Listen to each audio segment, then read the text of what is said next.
इस सबसे उच्चतम संस्थान संसद के अंदर श्री पवार जी बैठे हुए हैं।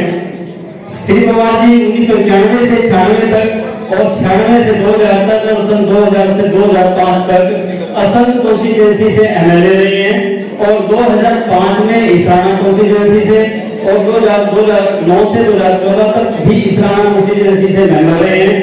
और अभी वर्तमान में जो पवार साहब हैं वो राज्यसभा के सांसद हैं और मंत्री पद पर भी विराजमान रहे हैं। हम इनका बहुत बहुत हार्दिक अभिनंदन करते हैं, स्वागत करते हैं। धन्यवाद।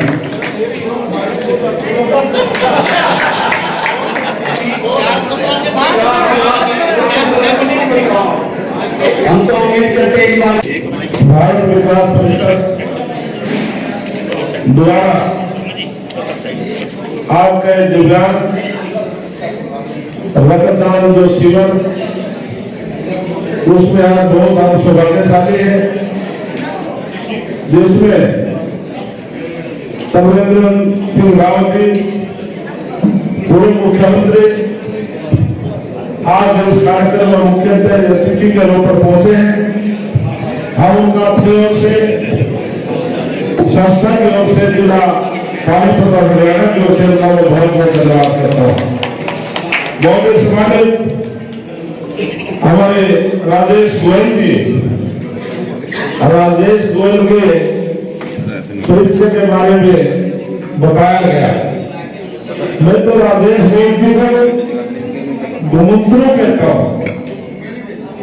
बीएनपी जो घुमंतरू लोग हैं, जो जिनके झोपड़ियों में रहते हैं, जिनका घर का जाति का कोई पता नहीं, ये ऐसे शख्स है। इन्होंने 15 लाख ऐसे परिवारों से संपर्क करवाया है और फतेहाबाद में हमारे मुख्यमंत्री मनोहर लाल की रैली कराई, जिसमें 50-60 हजार लोग इकट्ठे करके शामिल कर दिया कि राजेश गोयल आम गरीब आदमी तक पहुंच सकते हैं। मैं उनका ये परिचय देना चाहता हूं। और बहुत ही हमारे प्रेरणा देने वाले महेंद्र सिंह बिंदल जी, जिनका सदा हमारे ऊपर आशीर्वाद रहता है और समाज सेवा में हम सबको मार्गदर्शन करते रहते हैं। मैं उनका विशेष रूप से उनका धन्यवाद करता हूं। भाई जगदीश जैन जी और मेरे विजय जैन जी, जिनमें बड़ी ऊर्जा है और सामाजिक कार्यों में, धार्मिक कार्यों में, आम जनमानस की दुख तकलीफ में रात दिन जनता के बीच में नजर आते हैं। मैं परमात्मा से प्रार्थना करता हूं, ऐसे बढ़ते हुए युवा को परमात्मा शक्ति दे आगे बढ़े। भारत विकास परिषद के प्रधान जी और सभी पदाधिकारी और इस कार्यक्रम में उपस्थित सामने बैठे सभी बहुत ही सम्मानित गणमान्य व्यक्ति हैं और हरियाणा प्रदेश में, उत्तर प्रदेश और पंजाब से मुझे जैसे बताया गया, काफी लोगों का 100 से ज्यादा रजिस्ट्रेशन किया है, संख्या ज्यादा है। कल भी ये शिविर कानपुर चलने वाला है, इसके लिए मैं बहुत बहुत धन्यवाद करता हूँ। और जैसे मैंने पहुंचना कभी देखा क्योंकि इस कार्यक्रम में पहली बार आया हूं। इस प्रकार की भारतीय जो हमारे परिषद है, जो विकास परिषद है, इसके राष्ट्र के प्रति हमारी क्या सोच होनी चाहिए। इस संस्था ने 1967 में शुरुआत करके लगभग प्रतिवर्ष 5,500 से ज्यादा स्कूलों में जाकर के सामूहिक ज्ञान करवाने का इनका जो लक्ष्य प्रतिवर्ष करते हैं, जो बहुत बड़ी अचीवमेंट है। इसी प्रकार से भारत को जानो, इसमें इतिहास, भूगोल, सांस्कृतिक, धर्म, साहित्य, विज्ञान, खेल, संविधान, धर्म, उन सभी विषयों को लेकर के जनता के बीच में जाना और उनको हर चीज के बारे में बारीकी से समझाना, ये बहुत अच्छा इनका प्रयास है, जिससे कि भारत विकास परिषद इसी प्रकार से देश के हर नागरिक को ये समझाने का प्रयास करते रहेंगे कि हमारे क्या दायित्व है, भारत के प्रति हमें क्या करना चाहिए। इसलिए साथियों ये बहुत अच्छा काम करते हैं। इसी प्रकार से ग्राम बस्ती योजना, इसके तहत भी लगभग 50 गांव का, उसमें जो सफाई अभियान है, शिक्षा, स्वास्थ्य, पेयजल आदि, उन गांव के अंदर भी विकास परिषद, भारत विकास परिषद का जो लक्ष्य है जो 1 साल में पूरा करते हैं। स्वास्थ्य के प्रति जिस प्रकार से आई कैंप है, इसी प्रकार से हृदय रोग, कैंसर के रोग, इस प्रकार का ये भारतीय विकास परिषद समय समय पर कैंप लगवा करके जिस प्रकार से दिव्यांगों का और रक्तदान शिविर का जो कैंप लगवाया है, इस प्रकार के कार्य करते रहते हैं। सामूहिक विवाह, इसके लिए जैसे कि आप दर्शाया है कि प्रतिवर्ष हम सामूहिक विवाह भी करते हैं, बहुत अच्छी बात है। और भाई जगदीश जैन जी बैठे हैं, मेरे ख्याल से ज्यादा तो मैं कहता नहीं, 1 महीने में 15, 20, 30 ये तो कम है, इनसे ज्यादा तो मैं शायद के पास पर्ची रहता हूँ। तो इस गरीब आदमी की लड़की की सहायता में सहायता करें, तो मैं कहता हूँ महीने में 30-40 पर्ची होगी, लेकिन कभी हाँ जी सर, हाँ जी यस हो गया। आप सबको कहना हाँ जी। अंदर ही भेज देना, कभी आपके साथ साथ चल पड़े। विशेष महत्व है। मैं सब वे हमारा उद्बोधन करेंगे।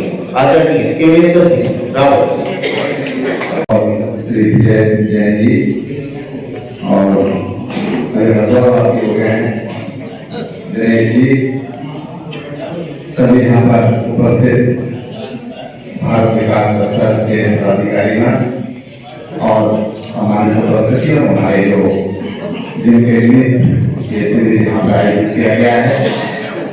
और मैं भी वास्तव में दिव्यांग से यहाँ पर आया हूँ, ऐसे हमारे सभी दिव्यांग मौजूद रहे और उनके जो सहयोग लोग हैं, मैं भारत विकास परिषद और जैन समाज को बहुत बधाई देता हूँ कि बहुत ही सुंदर आयोजन उन्होंने यहाँ पर किया है।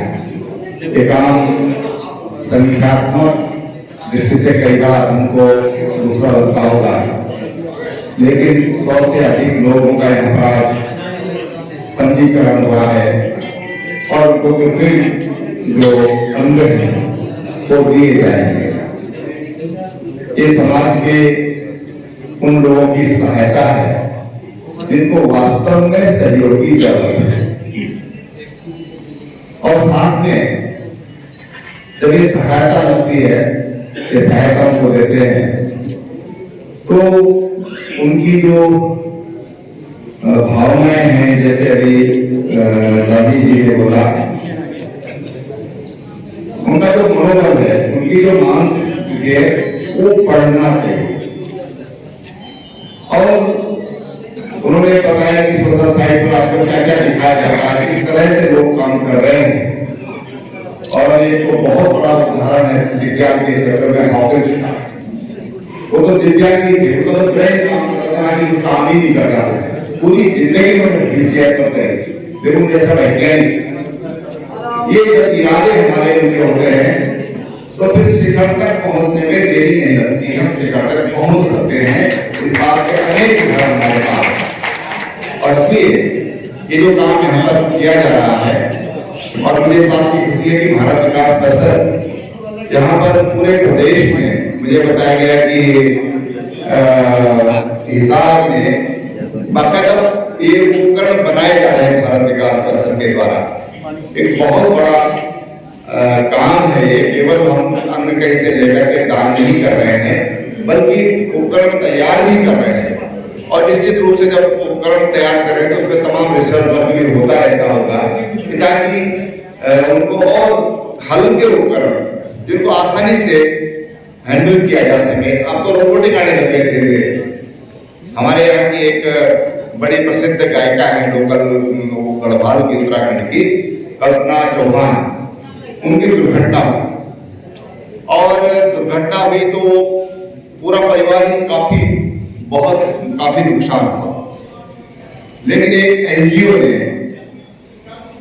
क्योंकि गांव से उनका आजीविका उसी पर चलती थी, उनके बच्चे थे, छोटे छोटे बच्चे थे, तो एक संस्था है हंस फाउंडेशन, माता मंगला जी उसके फाउंडर है, उन्होंने उनके लिए अमेरिका से वो रोबोटिक हाथ मंगाया और आज पूरी तरह वो फिर गाती भी है, चलती भी है, पूरा उनका जो लिंक्स थे वो रोबोटिक है और आज वो पूरी तरह जैसे पहले गाती थी, पहाड़ों में चलना फिरना ये सब कर लेती है। अब पहाड़ों में चलना कितना कठिन है, जिन लोगों को चले होंगे उनको इस बात का एहसास हो सकता है। तो आज भारत विकास परिषद जो यहाँ पर उपकरण बना रहा है, धीरे धीरे हम लोग उस ओर भी बढ़ेंगे, क्योंकि बढ़ते रहना ही प्रगति का लक्षण है और बढ़ते रहना ही जीवन का भी लक्षण है। अगर जीवन का मतलब सीधा यही है कि हम ग्रोथ हो रहे हैं, हम आगे बढ़ रहे हैं, तो निश्चित रूप से भारत विकास परिषद जो एक संस्था जिसके बारे में यहाँ पर परिचय दिया गया कि भारत विकास परिषद पूरे देश में किस तरह से काम कर रही है, जो संघ के दूसरे सदस्य चालक थे श्री गुरु जी, आप सब लोग जो संघ के सदस्य थे उन्होंने जरूर उनके बारे में जानते होंगे। एक बार उनको लायंस क्लब के प्रोग्राम बुलाया गया और उन्होंने कहा ठीक है मैं आता हूँ, लेकिन जब वो मंच पर गए तो उनको बोला गया कि आप श्री गुरु जी से प्रार्थना की जाती है कि आप धर्म और राजनीति के अलावा यहाँ पर बातचीत करेंगे। क्या करेंगे? धर्म और राजनीति को छोड़कर आप यहाँ पर बात करेंगे। समझिए अंदर, समझिए भारत विकास परिषद और अन्य जो ऐसे क्लब जो चलते हैं, क्लब है तो श्री गुरु जी ने खड़े हुए, उन्होंने कहा भाई आए जो आपने मुझे बुलाया बहुत बहुत धन्यवाद, लेकिन आपने कहा कि धर्म और राजनीति तो मेरा विषय नहीं है, राजनीति को तो मैं नहीं बोलूंगा और धर्म के बगैर में बोल नहीं सकता, क्योंकि हमारे यहां कहा गया है कि जो अधर्मी है, जिसका धर्म नहीं है, वो कुछ विहीन पशु के समान है। पूछ रहित जैसा पशु होता है, वो वही स्थिति धर्म के विहीन व्यक्ति की है। इसलिए मैं अपना भाषण समाप्त कर रहा हूं। मैं धर्म के बिना बोल नहीं सकता और राजनीति के बिना बोलता नहीं, इसलिए मैं अपना भाषण समाप्त कर रहा हूं। और सब हल्के बकेरे गुरु जी ने कहा मैं चलता हूं, वो चल दिए उसको छोड़ करके। ऐसे में कल्पना हुई भारत विकास परिषद जैसे संगठन, ऐसा संगठन जो अपनी परंपराओं से जुड़ा हुआ हो, अपनी मिट्टी की सौंध लिए हुए, अपनी मिट्टी की खुशबू जिस संगठन में से आती हो, ऐसा संगठन चाहिए। और भारत, मुझे बड़ी खुशी है कि भारत विकास परिषद वो काम कर रहा है और आज भारत विकास परिषद 4 इकाई पानीपत जैसे, कितनी आबादी होगी पानीपत की साहब? 10 लाख? नहीं, पानीपत शहर 5 से 6 लाख, 5 से 6 लाख, और यहाँ पर 4 इकाइयां काम कर रही है। बहुत अच्छी बात है, मैं आपको बहुत बधाई देता हूँ, जैन समाज को बहुत बधाई देता हूँ कि जो प्रोग्राम यहाँ पर उनके द्वारा स्थान किया गया, उसमें सहयोग भी किया गया और मुझे पता चला कि ये पूरी आपके परिवार के लोगों ने ही, परिवारजनों ने ही ये दान की थी, जमीन निःशुल्क दान की है और आज यहाँ इस तरह के पुण्य के काम हो रहे हैं। एक बात और कहकर अपनी बात समाप्त करूंगा, क्योंकि मुझे जाना था। मैं तो खाली स्थिति में मैं देखने बिजी वाला था कि भाषण का ये प्रोग्राम, मैंने सोचा मैं देख के चला जाऊंगा किस तरह का सुविधा आपने आयोजित किया है, मैं बोलने के सोच के नहीं आया था। लेकिन जोशीमठ के बारे में लोगों का ध्यान इस समय जोशीमठ की ओर है और पूरे देश में विशेषकर मीडिया के माध्यम से बात काफी प्रचारित हुई है और काफी उसको लेकर के इस समय जो मीडिया है और जो बुद्धिजीवी लोग हैं, जो ज्योग्राफर हैं, जो जियोलॉजिस्ट हैं, जो ग्लेशियोलॉजिस्ट हैं, तमाम लोगों में, जो फॉरेस्ट के लोग हैं, उनमें तमाम तरह की समय इसको लेकर के चर्चा हो रही है। जो इंजीनियर हैं उनको लेकर के बड़ी चर्चा हो रही है। मैं वहां गया और मेरे साथ एक ग्लेशियर के जो विशेषज्ञ हैं वो थे, जो कि जोशीमठ के ऊपर ग्लेशियर है, और दूसरा मेरे साथ एक जियोलॉजिस्ट थे जो बहुत जाने माने जियोलॉजिस्ट है, प्रोफेसर मेहरबान हैं, बड़े अच्छे जियोलॉजिस्ट माने जाते हैं। टनल साइंस के भी वो जानकार है, बहुत गहरे जानकार है। कर्नल इंजीनियरिंग के, तो बड़ा उनका अध्ययन है, तो उनको लेकर मैं साथ में गया था, क्योंकि मुझे लगा कि ये विषय सरकार को सहायता कर सकती है, लेकिन इसमें विशेषज्ञों की राय से ही कोई काम होना चाहिए, ऐसा मुझे महसूस हुआ। और मैं वहां पर गया था। एक IIT दिल्ली में प्रोफेसर राव, उनका भी वो बहुत सिविल के बहुत बड़े जानकार हैं, और वो भी वहां पर गए थे। अभी तो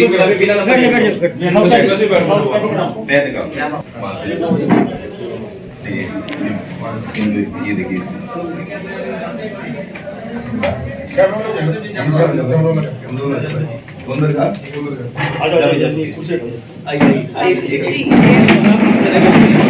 पहले याद आना चाहिए।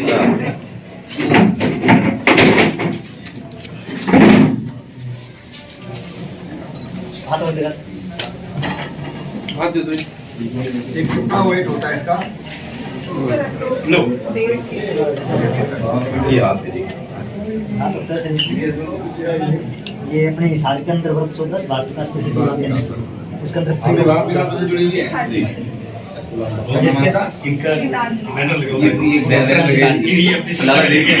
इन्होंने मतलब सारा उसको कोई भी पेशेंट बाहर से आता है, रहने की खाने की व्यवस्था सब फ्री है वहाँ पे। जो भी जाना चाहिए वहाँ पे करा सकते हैं। आपका कैसे इंसिडेंट हो गया था ये?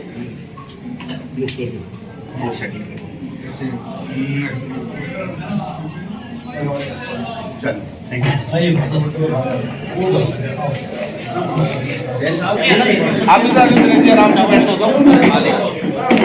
भाई। आपके बैठने में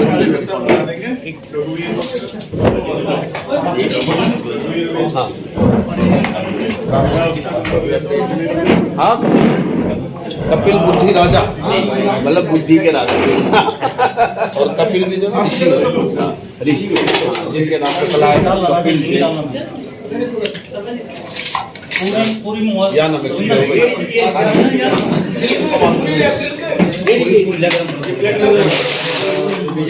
भाई जी हमारे अपने समाज की जिम्मेदार है। सुनो पहले उधर बिटिया को पहले लगा दो। बेटा बैठ जाओ आप उधर चेयर पे। सर्व करने में लेने में